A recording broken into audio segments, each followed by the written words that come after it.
Alright, it's come to my attention that there are those of you who think that the outward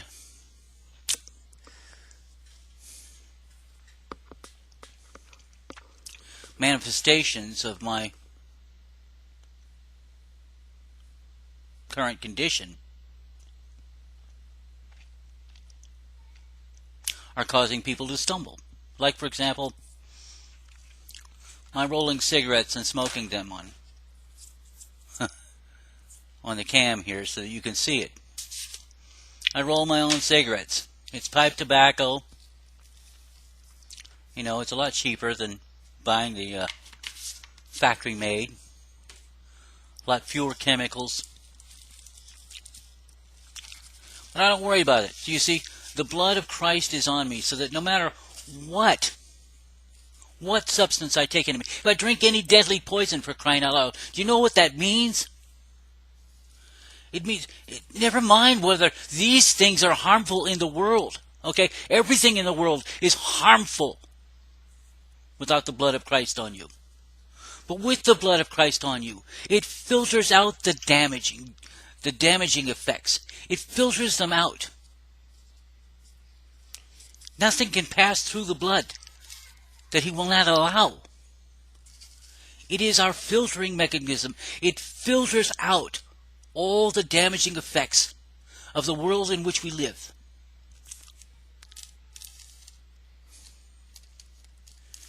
So that they don't get in and damage the Spirit and damage that which He is creating inside of us. We are sequestered from the world beneath the blood of Christ.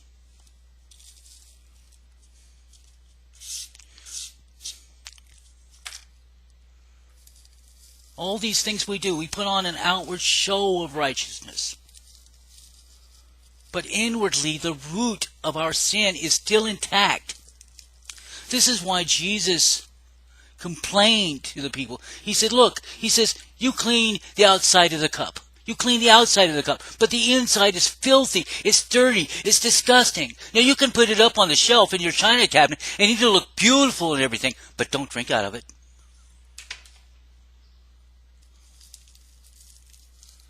Only Jesus can clean the inside of the cup. Only Jesus can. He cleanses the inside of the cup, and the outside follows. Clean the inside of the cup, and the outside will follow automatically. If you pull the root up, the whole plant is gone. But if you go out there to weed your garden, and you just snap them off at the top, all you're doing is encouraging more growth. Like pruning of the tree. He prunes the trees so they gather more fruit. If you want to get rid of the damn tree, you pull it up by the root. But the only way it's going to get pulled up by the root is if the Lord pulls it up by the root. And you got to take that thing. You got to take the care of that thing. The whole issue. You got to take that burden to Him. And you got to leave it with Him. Leave yourself and your cares with Him.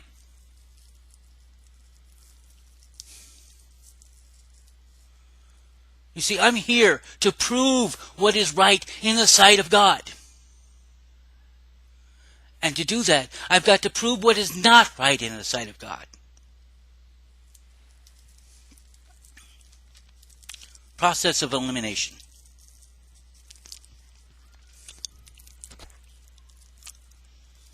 When you love somebody, they can do no wrong. They can do no wrong.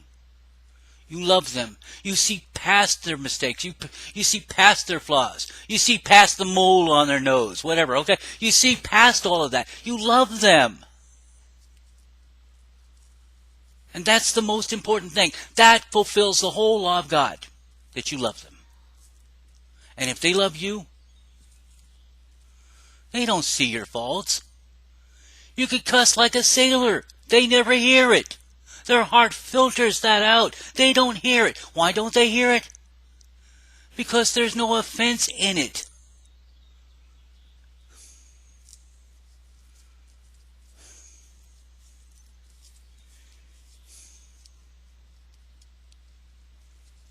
None. None.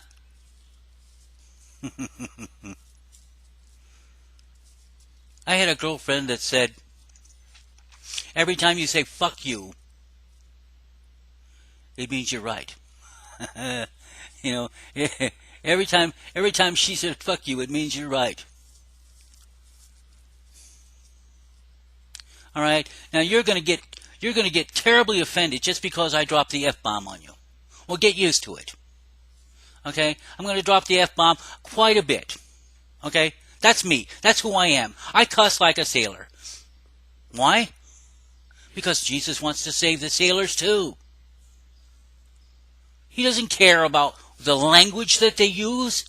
He cares about the meaning behind the language that they use.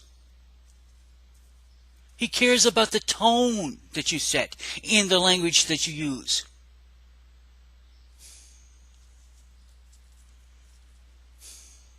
You ever talk to a Mexican? Okay, I know a lot of you are Mexicans. Okay, and to talk to somebody that speaks a different language. Okay. Now you could be cussing them all up one side and down the other. Okay. But if you do it in gentle tones, of course you don't mean any harm, right? This is just a little experiment here. Okay? It's all about the tone. It's all about the attitude. If you say it to them in anger, they're going to get offended because they feel the anger. But if you don't mean anything by it, then naturally they're going to filter out that it doesn't mean anything. Okay? What it is it's a verbal punctuation. It's a means of highlighting something.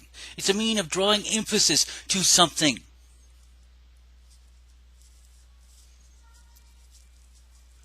I use expletives. I use them a lot in my life. Okay? And I use them when I talk to people because to me, they're like the salt. Okay? They're like salt. Okay? You can use it a little bit, spices up life a little bit. Okay? It makes it a little more interesting. But if you use a lot of it, you could get yourself killed. Why? Because the salt in this world, okay, it spikes our blood pressure and we wind up blowing up our hearts. Right? But in the spirit, when we use too much salt, okay, well, it's first off, it's bitter as hell.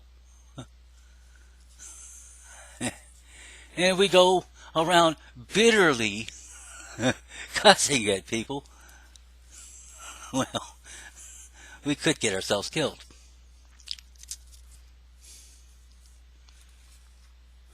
It's not about what you say. It's about how you say it.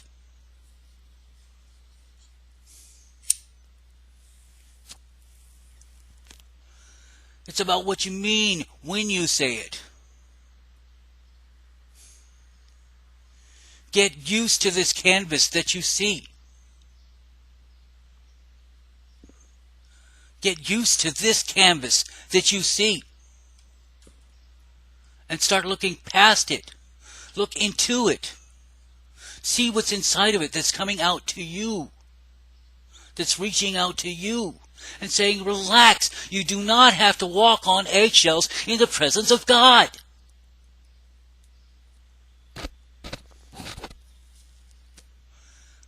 In the old days, people weren't supposed to eat and drink in the presence of God. No, they were supposed to do that at home. But when God appeared in the camp of the Israelites, people were seen there, eating and drinking in the presence of God.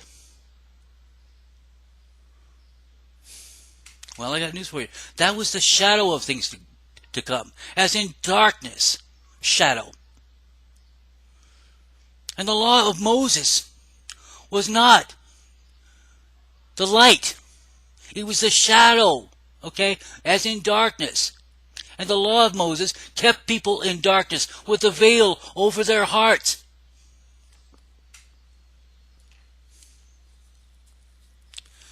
Only Jesus brought the light. The light. The light of love. The love that fulfills the whole law. Now you can go about and try to fulfill the whole law with your works and your, and everything, okay? But as long as sin is in your heart, you haven't fulfilled anything.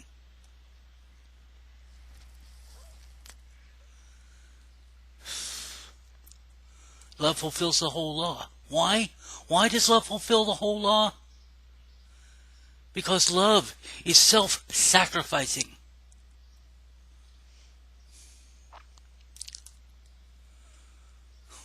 There's nothing that love will not do for the sake of those that are in its care.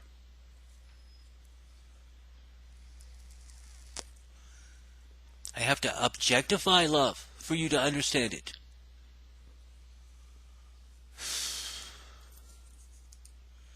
God is love.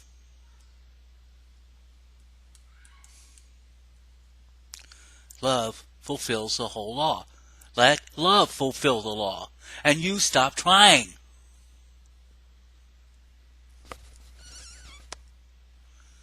If you can't throw yourself completely into the arms of God, completely into the arms of Jesus Christ, and entrust Him with the care and keeping of your moral good standing with the world,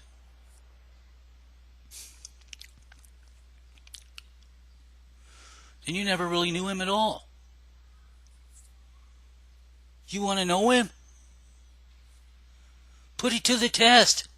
Don't just say, you're wrong, you're wrong, you're wrong, you're wrong, you're wrong. Well, look, the Bible says this, this, this, and this. He says, prove all things. Prove it. If you can't prove it, you're always going to be against each other, and no one's proving anything. Except that they can't make it work.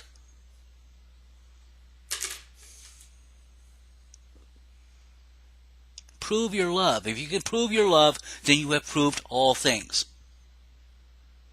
If you can't prove your love, then you haven't. You have a lot to learn. Okay, so if you like the video, do me a favor. Click the little thumb thingy down there. All right. If you agree with the message, okay, you think people need to hear it? I do too. Click the thumb. And let's get this ball rolling. All right, thanks. I'm going to get to the